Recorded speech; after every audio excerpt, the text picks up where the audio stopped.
Hey you guys, I was trying to find some more information about this 21 Savage situation. It just kind of seemed like he's been pretty low-key as of late, and then all of a sudden we were blindsided by this ICE situation. When you look a little bit deeper, your freaking mind is just gonna go into a tailspin because I don't think anybody anticipated this. So I will be relating his situation also to Chris Brown and even Prince. So if you really want to understand why they're after 21 Savage right now, definitely stay tuned for the video. If you're having some skincare issues and uneven skin tone and acne, X Moisture's organic skincare cream will be a great solution for you. It is effective. If you're interested in purchasing, please go to xmoisture.com. You guys have actually been emailing me about how much you are raving over CarMarshal because you like the simplicity of the site as well as their customer service. They have over 100,000 cars in their inventory for you to select from, so definitely go down to carmarshal.com, tell them Paris Milan sent you. You guys always ask me, how do you keep your skin so clear? And definitely one of my secrets is Ashkicken's African Black Soap, and they have other skincare products that you can use. So go down to ashkicken.com. If you use Paris Milan at checkout, you will receive 15% off. Again, go to ashkicken.com. Also make sure you go and pick up your melanated gear, your cinch bags, your hoodies.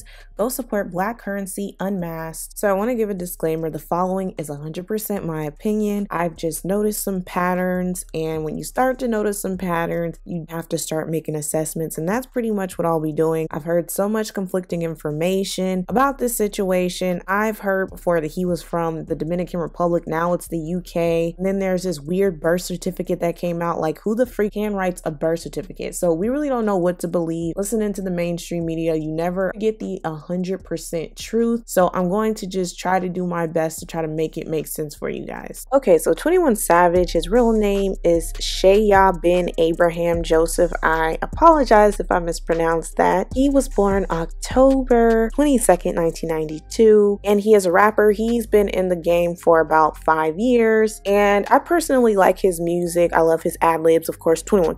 My favorite song is No Heart. That beat goes so freaking hardcore. Like, when you hear that song, it's like you're listening to an audio version of a homicide. Even though he's been active for 5 years, his career didn't start really taking off until 2017. So in 2017, he released the album It's an Album, and it debuted at number 2 on the Billboard 200. The album was successful because of his top 20 song bank account, and from then on he was receiving #1 singles. His success just grew and grew because then he was featured on Post Malone's song Rockstar, and that actually got them nominated for 2 Grammys. And last year he released his sophomore album I Am Greater Than I Was, so that also reached #1 on the Billboard 200, and he was #1 for 2 consecutive weeks. So day before yesterday, it came out that he was actually arrested by ICE, which is United States Immigration and Customs Enforcement, and they have alleged that he's actually a citizen of the United Kingdom, and he entered the US in 2005, and he overstayed his visa when it expired in July 2006. His lawyer is alleging that he applied for a U visa in 2017 where he was trying to get his immigration status under control, and they believe that this application that he filed flagged them that he wasn't a legal citizen since 2006, and this is what caused him to be detained by ICE. Now, of course, his lawyer is trying to fight for him to stay here, but ICE is saying basically because of his felony convictions that there is a likelihood that he can be deported back to the United Kingdom. There were some photos that surfaced of his alleged birth certificate where they're saying that clearly he's from the UK. I really hate to be a conspiracy theorist about every single thing, but freaking birth certificate being handwritten. Do you know how long that would take, how tedious that is to sit down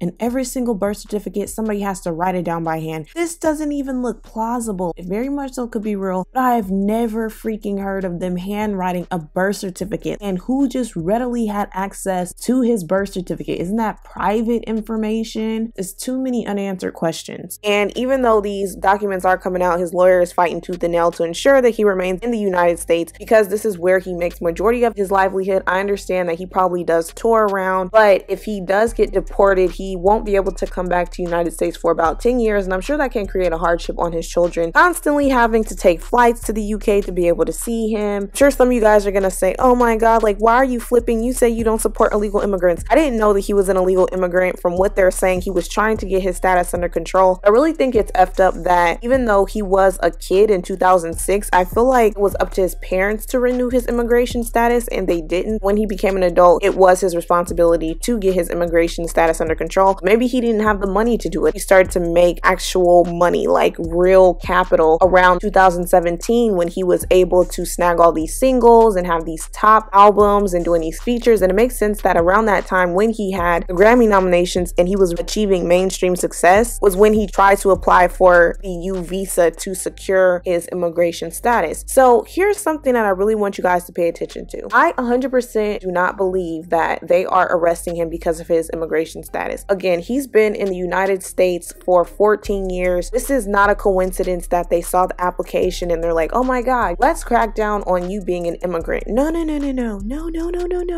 This is going to correlate to Chris Brown and also Prince. Earlier in January, Chris Brown made an announcement that he's the youngest artist to own his master's recordings because he made a deal with RCA Records. And because he made this announcement, 21 Savage decided to make a tweet saying, I own 100% of my masters. Now, if you do a little bit of your Googles, okay, you will see that 21 Savage made some good contractual negotiations to where in 2017, he started to own his own masters. So let me tell you how these things correlate, which I'm sure some of you guys were like, okay, what does this have to do with Chris Brown? Do you guys remember in January that after this announcement came that Chris Brown owns his masters, that he was slapped with some rape allegations where they had to detain him and it was all over the news and people were hashtagging me too? And isn't it quite ironic that after 21 Savage made the block hot announcing to the world that he owns his masters too, I think that was kind of under wraps. I didn't see too many reports of him owning his masters in 2017. But around the same time that 21 Savage came out and made this tweet in January after it was announced that Chris Brown owns his masters, 21 Savage came along and said, wait, you're not the youngest person to own your masters. I actually was. Once he did that, he allowed himself to become open season because then it put a target on his back. This is a way for them to enslave artists. This is what a lot of people don't tell you. When you sign up to become part of the industry, you basically sign up to become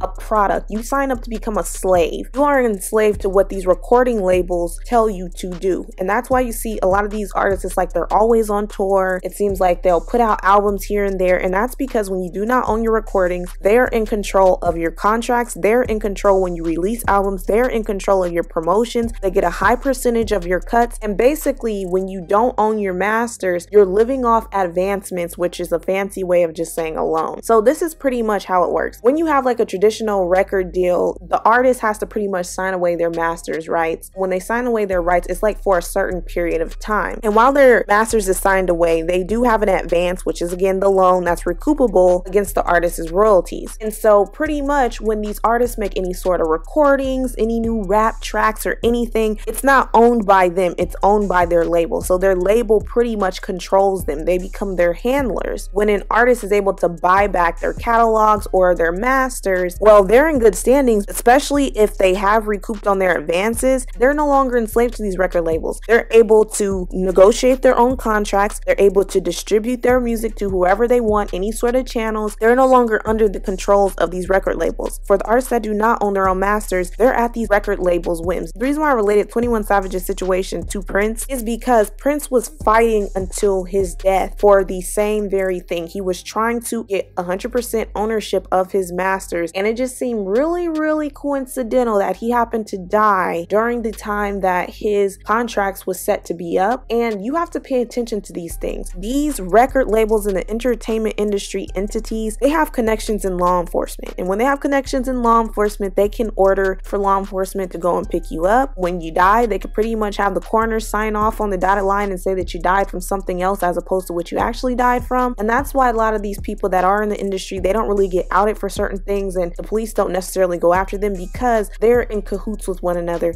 allegedly. And you see the lack of empathy that these celebrities have for these men, especially when they're black. In these situations, I mean, look at Tomi Lahren. She's like the biggest troll on the freaking internet. It is just ridiculous. And she literally made a tweet saying she has 1, 2, 3, 4, 5, 6, 7, 8 ICE agents ready to deport you. Like, okay. And then you also saw the tweet that Demi Lovato made where she got a kick out of the memes about him. And me personally, I didn't find any of the memes funny. Y'all are blaming black people for making the memes, but a lot of these people don't even have their faces up and you just automatically assume it's black people making these memes. But even if they were laughing, it doesn't make it right that these people like Demi Lovato, who people are saying 21 Savage offered his support to when she was down and out and on the drugs, is now clowning him. And even Tomi Lahren was the one talking about, oh, you know, I'm not a racist because she likes rap music music, listening to 21 Savage's music, and now all of a sudden she's like clowning him. So it's just really interesting to see this. But I also think it speaks to the lack of respect that some of these white women have for black men. They clearly do not fear these men. They don't feel like these men are worthy of respect. And if you notice, they're the main ones kicking them while they're down, and you still get men like Wale who are trying to be so respectful of them when they disrespect them. This is a real testament of how your beloved white queens is out here supporting y'all. Meanwhile, while they're talking crap about you in your time of need, you're still on YouTube trashing black women instead of these women that are actually coming for your neck. So ultimately, that is why I feel like they are trying to deport him, trying to ensure that his livelihood is taken away, because this man basically has given them a metaphorical slap in the face by owning his own masters. And when he made that tweet, I really feel like he put a target on his back, even though that was under wraps and nobody really knew about it and he just re-announced it. I really feel like that is why they are going after him, because in the industry, again, when you have blacks who are in control of themselves and they're not enslaved, it rattles the industry because they like to have complete control over these people so that they can run them in the ground and tell them when to jump, hop, and skip. And a lot of times this is why these artists get on drugs, because they can't handle the pressure that some of these record labels place on them. So anyways, you guys, let me know if you knew about the master situation going on. Let me know, do you feel like there's any coincidence between Ice getting involved, him making the tweet, as well as the connection to 21 Savage, Chris Brown, all being in some sort of scandal ever since they own their masters? Please make sure you like, comment, subscribe, and share, and I'll talk to you guys in my next video. Bye!